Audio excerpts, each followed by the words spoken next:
Hello, നമ്മുടെ വീട്ടിൽ ചെറുപയറിന് fans തന്നെ ഉണ്ട് കേട്ടോ. വേറെ ആരുമല്ല, അതെൻ്റെ ഇക്ക അനിയത്തിയാണ്.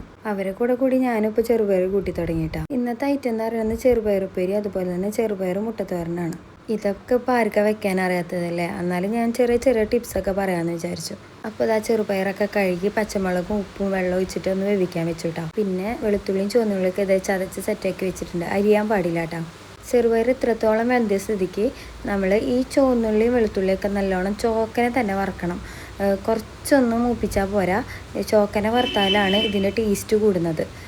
ഈ ഒരു ടെക്സ്ചർ ആവണം കേട്ടോ.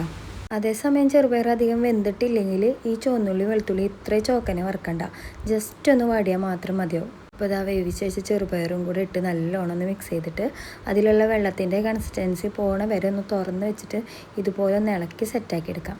ഇമ്മ്യൂണൈസേഷൻ പവർ കൂട്ടാനും അതുപോലെ തന്നെ നമ്മുടെ മുടിക്ക് നഖത്തിന് ഒരുപോലെ ഗുണം ചെയ്യുന്നൊരു പയറുവർഗ്ഗമാണ് കേട്ടോ നമ്മുടെ ഈ ചെറുപയർ. അതുപോലെ മുളപ്പിച്ച ചെറുപയർ കൊണ്ടുള്ള ഒരു മുട്ടത്തോരൻ നോക്കാട്ടോ. കുറച്ച് നേരം വെള്ളത്തിലിട്ട് കുതിർത്ത ചെറുപയർ ഇതുപോലെ ഒന്ന് സെറ്റായി വരാനായിട്ട് ഇതുപോലുള്ള അരിപ്പയിൽ ഒരു 8 മണിക്കൂറോളം മൂടി വെച്ചിട്ട് ഒന്ന് മാറ്റാൻ വെക്കണം. ഇപ്പോൾ തന്നെ നല്ലോണം മുള വന്നിട്ടുണ്ടാവും. മുള വന്ന ചെറുപയർ പിന്നെ കുക്കറിലിട്ട് വേവിക്കേണ്ട ആവശ്യമേ വരുന്നില്ല കേട്ടോ. ഉള്ളി നല്ലോണം മുരിയേണ്ട ആവശ്യമില്ല കേട്ടോ. ഇതുപോലെ ഒന്ന് വാടി വന്നാൽ മതിയാവും. ഇങ്ങനെ വാടി വന്നതിന് ശേഷം കുറച്ച് മുളക് പൊടിയും കൂടെ ആഡ് ചെയ്തിട്ട് ഈ മുളപ്പിച്ച ചെറുപയറും ഇട്ടിട്ട് നല്ലോണം ഒന്ന് മിക്സ് ചെയ്തെടുക്കണം. അങ്ങനെ ഇതൊന്ന് ഡ്രൈ ആയി പോകാണ്ടിരിക്കാൻ വേണ്ടിയിട്ട് കുറച്ച് വെള്ളം കൂടെ ഞാൻ തൂക്കി കൊടുക്കുന്നുണ്ട് കേട്ടോ.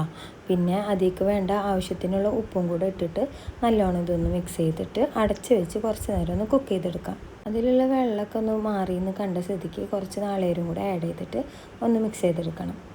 സാധാരണ കഴിക്കുന്ന ചെറുപയറിനായിട്ടും കൂടുതൽ പോഷകഗുണമുള്ളത് ഈ മുളപ്പിച്ച ചെറുപയറിനാണ് കേട്ടോ.